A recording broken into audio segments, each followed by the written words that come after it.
man. Okay, so by now, my bench looks a little bit different. I have more tools, mostly related to jewelry making and ring making. I've completely lost access to my personal anvil only for safety reasons, and the other access to an anvil that I had that I had never filmed at or shared on YouTube in any capacity. You're just gonna drop wires, man. Come on. That is currently open, but a little out of reach for the moment. But what I'm making here today is a big mess. I have three brass wires. No, three bronze wires. What's the difference between bronze and brass? Color, metal composition, strength, stability, stubbornness. It's honestly frustrating to work with, but it's really pretty. And so I'm going to be making a twist ring with a twist inside of the twist. And this is the start of that. It's taken me a little while to get a process that I really like. And this is fine. You can do a lot of this by hand, or more by hand than with tools, but this is the quietest and most pleasant and controllable way that I have found so far.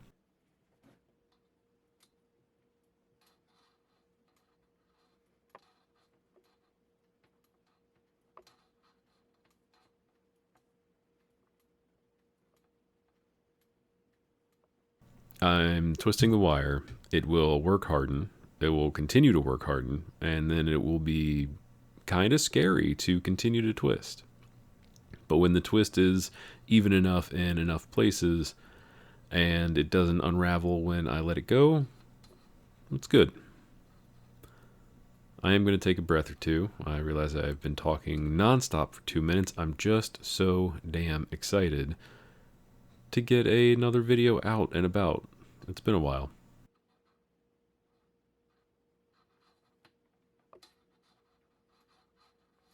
I know you can't see it, but I am still spinning my drill, and honestly, getting more and more scared with every turn. I have currently only snapped one set of twisted wires by twisting too much, but one is enough to just really be frustrated. So this is twisted enough for me. That kink right there, can't use it, cutting it off. Ah! Oh, sorry. That was just, that was inappropriate. So yeah, I'm cutting off any kinks in there. I did not cut myself. And now I'm going to twist it again. But I'm going to twist it with a, what is this, a 12 gauge? Yeah, that's a 12 gauge copper wire. I'm going to twist 2 sets of twisted brass with that to see what the hell happens. I've actually never done this before. I've done it with one set of twists. I've done it with just twisted wires. I've done it with just 2 12 gauge copper wires. But I haven't done 3 sets of wires with 2 of them being that weird twisted pattern. Good lord, that was a mouthful.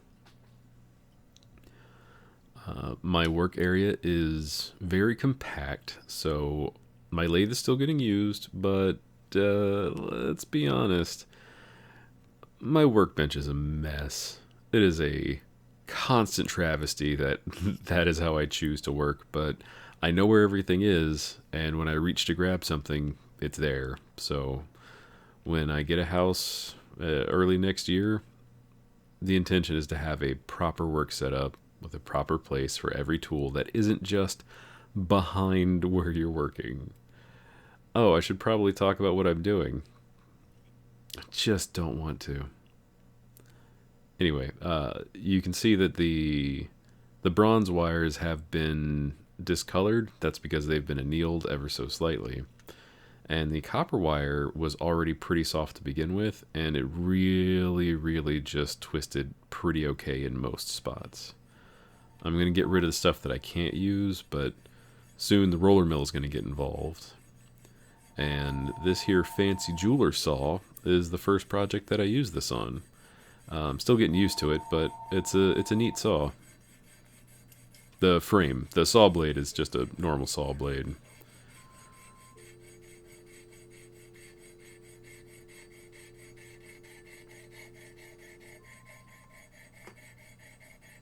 Sorry, I got entranced in watching my cutting technique and just I haven't cut myself with a jeweler saw in a while, but it is not fun. I do not suggest keeping your fingers that close to it if you're not, like, ready to get your hand out of the way.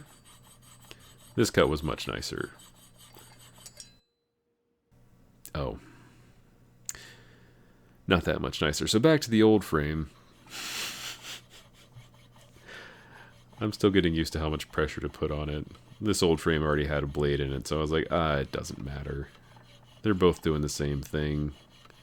They're just holding a thin wire that has a bunch of scratches on it to make it look like saw teeth. Everything's fine. And all the extra metals and the cutoffs are going into a bin or a jar. A bucket? More like a bucket. I'm going to melt those down one day. And this here fancy roller mill has a half round setting on it, and it is something that I got with some birthday money and some personal money, and it hasn't made me any money yet because I don't sell anything. My intention is to sell something someday, but I have adored it. And as you can see, half round on one side, or round on one side, flat on the other. It did leave some spiky bits on the sides. If I don't show it, I filed those down already, just so that there's no, so it's comfortable, and it's not a, if your ring draws blood, don't wear it. It's not a ring. And I'm sure there are more elegant ways to do this as well, but, you know, here we are. I also definitely annealed it before doing this step. That's why the copper wire is not as shiny. So once I've got it around the ring mandrel and I've got a ring shape, I'm going to twist the wires sort of outwards. If you cut it like this, it's just going to be a mess. You're going to have to do this anyway, so it's a little easier to do here, and then you can reevaluate, is this the place that I want to cut it? I'm just finding a spot where the pattern matches. This ring wouldn't work in every size, which is kind of... It doesn't make it a great ring design, but for like sizes 4 to 8 to 12 to whatever, not bad. And again, haven't cut myself with a jeweler saw in a while. This is a great way to remind yourself that this is not the right method. But it is a method. I remade my bench pin. Really, camera? You decided to unfocus? Oh boy. You know, sometimes it's the camera, sometimes it's the equipment, sometimes it's the person. And in this case, it's both. It's both. But I'm making this cut so that while it's overlapped, so that there's going to be a very similar point with which to solder it together from. And to my surprise, that went super, super well. And after watching all these videos and people who are way better at this than me, and people who don't just get full shots of knuckles, matching these two sides as nicely together as possible is the goal. You want it to be flat and flush as much as you can, and this twist pattern, because of where it's cut and how it has to be soldered together, that thick copper piece it offers one of the best areas to do that in. So I fluxed it, I turned my light off so I can see the colors better, because once it starts getting hot, it's you kind of only you don't want to have bright lighting when you need to know how hot that copper is getting. It'll all be lies, and then it'll be melted, or you'll set your bench on fire, which, let's be honest, nobody wants that, especially if you're an idiot. Me, fine. But that is just about it. That is almost all it needed solder-wise. And I know there's a better way to do that, but I did it the lazy way and got lucky. So that's all that really matters to me. Yeah, so you can kind of see that seam in there. It's not going to be great on the inside, but I can make it more invisible on the outside. And hammering things just makes you feel good. I'll be honest. If anybody has a chance to hammer something productively or creatively, I highly suggest you do it.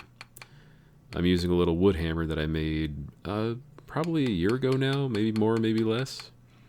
It has served me surprisingly well for this. It doesn't mar the surfaces, it's not too violent, it's certainly not very heavy, but it's just enough to get that ring into a circular shape after being mishandled and mistreated by me earlier.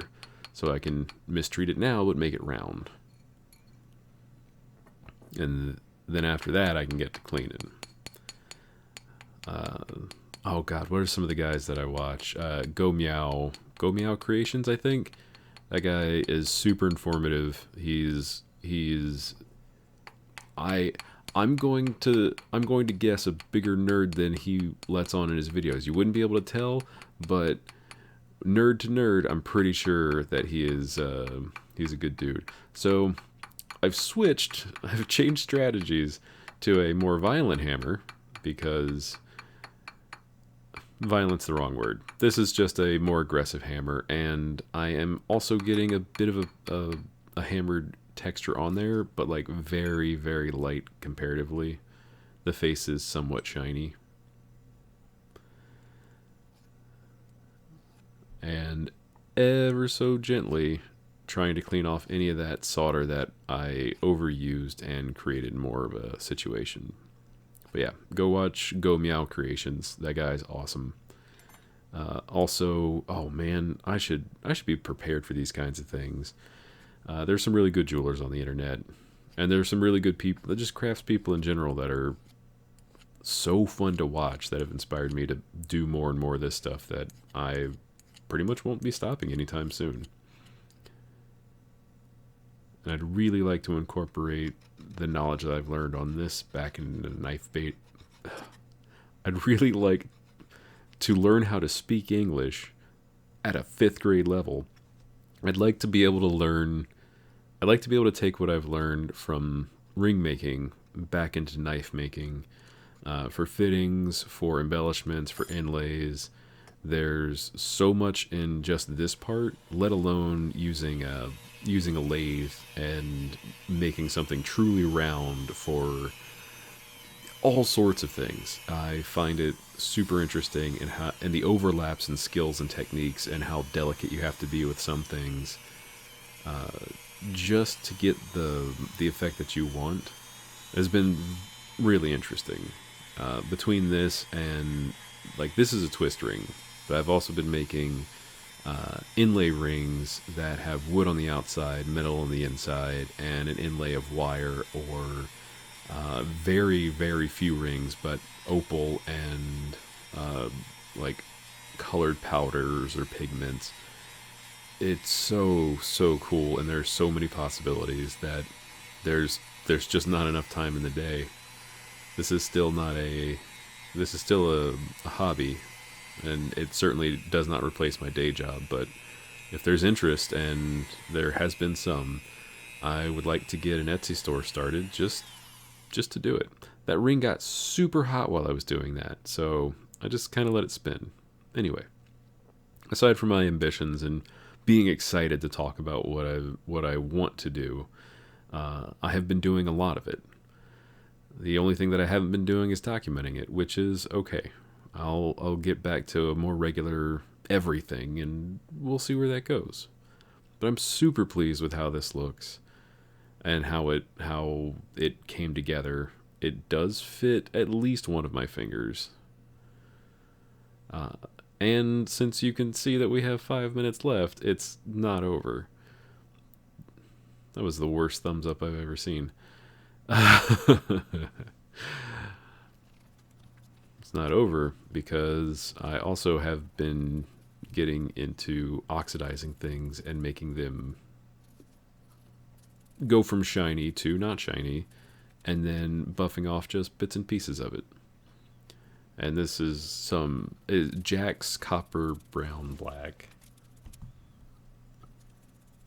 And that's more or less a heatless oxidizer. You don't want to get any of it on you or in you. You just want to use it, Windex it, or use a base and neutralize it, and then wash your piece with soap and water. This isn't a tutorial. Don't do anything the way that I'm doing it. Or do it with your own base of knowledge and do it smarter than whatever I did. So here it is, a little close up, and I'm just gonna, just like an ink wash, I'm gonna take off quite a bit of what I put on there. My cat is eyeballing me, and she desires to be in my lap, but if you hear any strange noises, that's why. No, Selena. But just buffing off the highlights, you kind of emphasize that texture and that pattern that came from hammering it with the metal hammer. Okay, Selena, you can come up. And a really fine sandpaper doesn't take off everything, but it will push the high spots higher. Just make it a little shiny so you can see it. And I really like that effect that it has on it. Sometimes you want a shiny ring, sometimes you want to make a shiny ring look like it's been through hell and back. It's really just personal preference and aesthetics, and sometimes it looks good, and genuinely sometimes I have made some rings that just do not look good, and I couldn't tell you why one way or the other. But either way, this one's just about done. It has a lot of character, and I'm very hopeful that I can get some more time and some space. My next upload might not be until the next year, but that's fine. I'm not making any money on YouTube, and that's also fine. This is a hobby. If one day it makes me money, I'll do this more. If anybody has any interest in projects or wants to know about resources, hit me up in the comments, because I read everything. All 6 comments I get a week, all 6 comments that I get every 6 months on the Galaga video, which honestly, I was in a different place, but man, I need to revisit Galaga. If anybody's interested in this stuff that I do have an Instagram, I have a Twitter, I post the same shit on there. I don't know what I'm doing, and it doesn't matter. But making stuff matters, and that I will continue to be doing. Quality content? Who f***ing knows? But I will make sure to keep my fingers 3 inches too close to the camera, and make good and bad decisions at the same time with whatever I'm doing. Yeah, I really like that.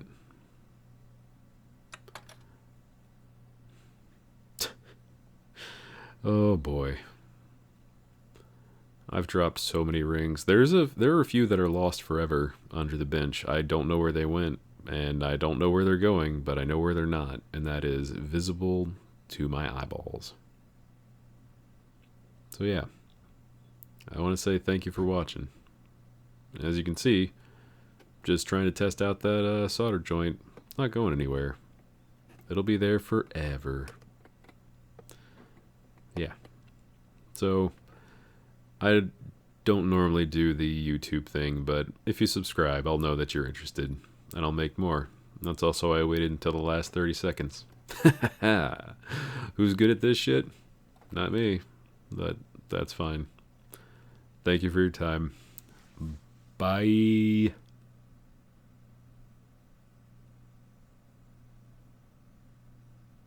No, for real. Get out of here. Go do something fun with your day. Make something.